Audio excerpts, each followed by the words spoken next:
Yung pag-vlog po nila Pastor Val kay Lolo, kinalimutan niya po yung lolo ko kasi nga po doon po siya unang nagsikat na palabas po sa TV. Tapos po, yung namatay, wala man lang po siyang paramdam. Yung wala po siyang kwarto. Ano lang po talaga siya. Totally bahay lang po talaga. May kusina man nga po, wala man pong flooring, Ang ganun. problema lang dito, mga kahombre ko, iba kasi yung lumalabas sa publiko. Kusina. Pag naulan, nalabas ang mga tubig. Gawa lang niya, sabi niya, wala siyang gagastusin na dito. Sinabi mo, paposporo. Yun. Okay na yun, paposporo. Oh, understand na.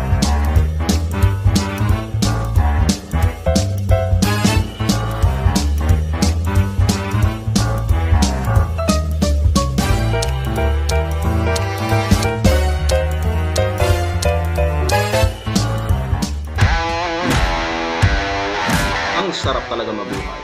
Ang sarap maging guwapo. Welcome back again sa ating YouTube channel, Direk Noelsa. Wala talagang kadala-dala tong si Makagago WhatsApp man.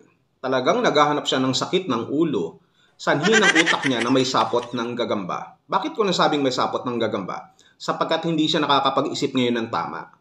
Makagago WhatsApp man, Mark Jason, may lakad ka ba? Bakit parang puro madalian ang content mo ngayon? Mukhang hindi ka nagre-research. At na-research ko yung researcher mo na kulang sa research. Kaya dapat mag-research pa kayo. Mali-mali eh. Mali-mali yung kwentong nakukuha nyo eh. Natural lamang na magsasalita yung mga taong i-interviewin nyo, kakausapin nyo, against sa kalingap. Ganito po kasi yan. Una po sa lahat, yung pag-vlog po nila Pastor Val kay Lolo, kinalimutan niya po yung lolo ko kasi nga po doon po siya unang nagsikat na palabas po sa TV. Tapos po, yung namatay, wala man lang po siyang paramdam. Tsaka po siya nagparamdam yung siguro 2 months na po. Meron nga din pong kulang. Yung kulang po wala po siyang kwarto. Ano lang po talaga siya. Totally bahay lang po talaga. May kusina man nga po, wala man pong flooring, ganun po. Kahit po sana hindi na lang po pinatuloy yung bahay, nagdalaw na lang po sa talamay ng lolo ko. Kasi po siya po yung una nag-trending na nagtulong. Kaso po wala. Tsaka po maparamdam, wala na. Sa totoo lang, tulad nga ng sabi ko, wala namang masamang tumulong. It's okay, man. That's a good thing na tumulong po si Mr. Val Matubang, no? Nakita naman natin na meron naman siyang bahay, meron naman siyang bubong and all. Ang problema lang dito, mga kahombre ko, iba kasi yung lumalabas sa publiko. Lumalabas na akala mo talaga napakaayos ng bahay na nagawa sa'yo. Talagang solid yung bahay na nagawa sa'yo. Yan pala. Akala ko nga 500K per house. Hindi lang niya tinapos talaga, hindi mga flooring ang siminto sa kusina. Pag naulan, nalabas ang mga tubig. Naging 2016, 17, tinapos na niya kahit hindi pa tapos ang bahay. Narinig nyo naman, di ba? I understand na at least may bubong and all, kaso iba Pag may sponsor lang po siya, saka po siya napunta dito. Hindi po galing sa kanya. Sa akin po, sana po, kung matulong po sila, isang tao mo natutulungan nila bago sila malipat ng iba. Kasi po, nag-aagaw-agaw po sila ng sponsor. Kung sa iyo po, tulong mo, sa iyong ang tulong, hindi po yung sponsor lang yung matulong. Tapos pag hindi po nagtulong yung mga sponsor, wala ka na. I-risk ka na po. Sana po ay makatulong po sila sa totoong pera po nila, yung hindi po sila mayabang. Katulad po yung pabayaan na talaga. Kasi kung pabahay kasi mga kahombre ko, or Mr. Val Santos Matubang, iba kasi yung tunog pabahay Alam mo ba ibig sabihin ng bahay? Ibig sabihin nandun yung comfort mo. Nandun yung safety mo. Sinabi mo, paposporo. Yun. Okay na yun, paposporo. Oh, understandable hindi po yan pabahay. Ayan pabahay na gagamba. Pabahay na gagamba dapat, specified dapat.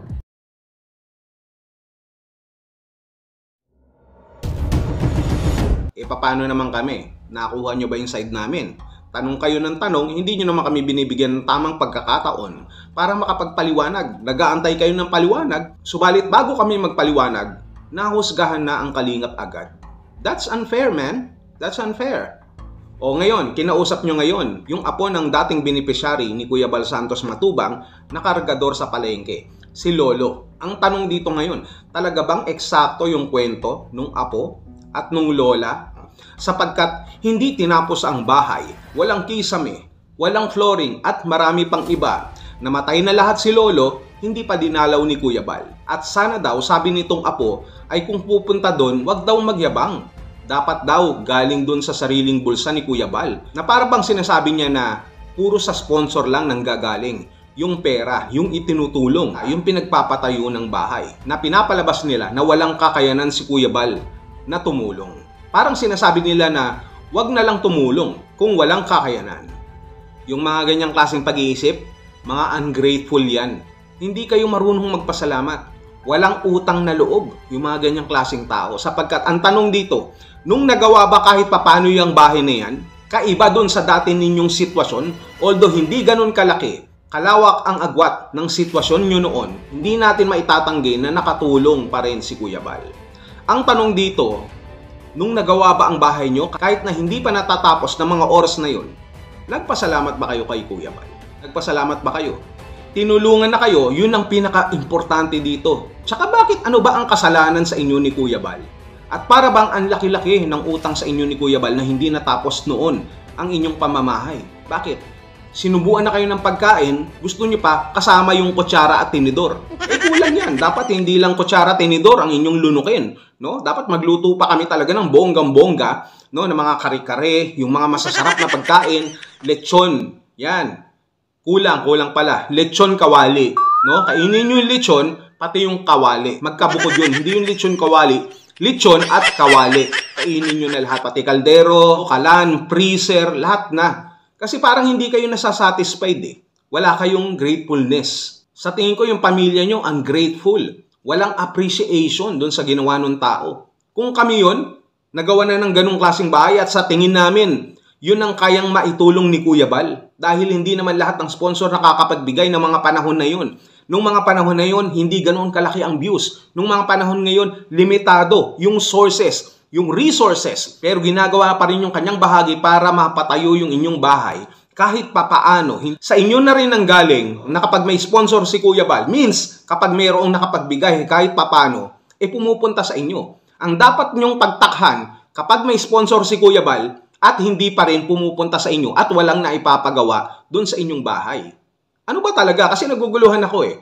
Ang gusto nyo mangyari, manggaling lahat sa bulsa ni Kuya Bal. Na sinasabi nyo wag magyabang, na hindi naman pala nanggagaling doon sa sariling bulsa ni Kuya Bal. Tapos sa sponsor. Kung gano'n naman pala alam nyo pala na hindi sapat yung pera na nanggagaling kay Kuya Bal. Ano pang pinuputok ng butsinyo? Ano, papasukahin nyo yung tao? Kung magkakagano naman pala, doon sa sariling pera ni Kuya Bal, nakatulong na siya. Dapat doon palang magpasalamat kayo sapagkat ito ay isang sakripisyo. So ano ang hinahabol nyo? Na dapat sana kung ano man ang kakulangan dyan, kung talagang kayo ay mayroong pusong mapagpasalamat, na ganito dapat ang sasabihin nyo, Kuya Bal, maraming salamat po. Okay na po siguro itong pamamahay namin na naitulong nyo sa amin, na ipagpatayo, malaking bagay na po ito sa amin. Kung ano man ang kakulangan ng bahay na ito, siguro pagsisikapan po namin na magawa ng paraan. At nagawa nyo na rin po kasi ang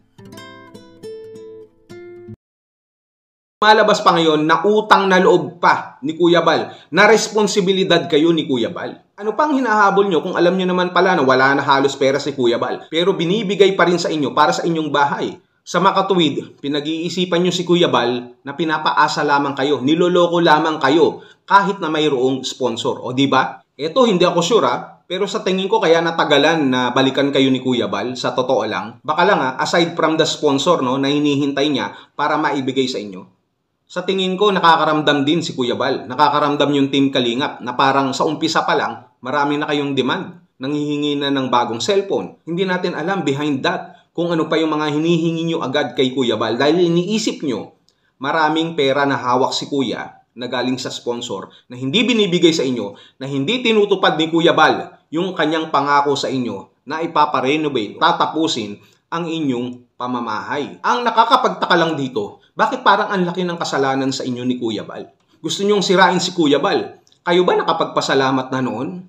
Nung napatayo kahit papano yung bahay na yan? Tapos sasabihin nyo na namatay na lahat si Lolo, hindi napuntahan ni Kuya Bal. No, kailan lamang bumalik? Ang tanong dito, alam nyo ba yung sitwasyon na ginagawa ni Kuya Bal? Alam nyo ba yung mga dahilan na basta na lang ayaw puntahan? O baka naman may ibang mas importanteng dahilan? Sapagkat sa inyo na rin ang galing na may iba pang tinutulungan din naman si Kuya Bal. At yun ang ayaw nyo, di ba? Na sinasabi nyo na nag-aagawan sa sponsor, no, na nahahati ang sponsor, dapat pagtutulong dapat nandito muna yung concentration, no? Ito yung priority na kayo muna tapusin bago yung iba. Doon pa lang sa salita na yun napaka makasarili na ninyo. Napaka-selfish na ninyo. Para bang kayo lang ang nangangailangan ng tulong ng mga oras na yun. Very selfish. Kaya naman pala, hindi nakakapagtaka dahil sa sobrang selfish ninyo, para na kayo nagbebenta ng isdang malansa. Selfish pa more. Yun naman pala malayo pa lang, naamoy na siguro ni Kuya Bal na kayo ay malalansa, na hindi kayo marunong magpasalamat. Pero kahit anuman ang nangyari, unti-unti, nagkaroon pa rin ng korte ang inyong bahay. Ang ikagalit ninyo, kung sa umpisa pa lang na puro pangako, pero wala kayong nakita na naipatayo na bahay. Na kahit posporong pabahay, bahay ng gagamba na sinasabi ni Makagago WhatsApp man. Aba, dapat pa lang nung sa umpisa pa lang nung lumapit sa inyo si Kuya Bal, sinabi nyo na yung gusto nyong bahay na dapat gusto namin Kuya Bal, no? 3-story building, no? May basement. Dapat meron kaming escalator sa loob ng bahay. Dapat may swimming pool, may jacuzzi, may tindahan, may palengke sa loob ng bahay na may tinda na maraming isda na malalansa na kagaya namin. Dapat ganon. Dapat malinaw. Hindi nyo kasi nililinaw Alam nyo, sa nakikita natin dito, kahit na ano't ano man ang maipagawa sa inyo, maitulong sa inyo, kung sa sarili ninyo hindi kayo marunong magpasalamat at tumanaw ng utang na loob, wala ang lahat ng yan. Useless ang lahat ng yan. My goodness.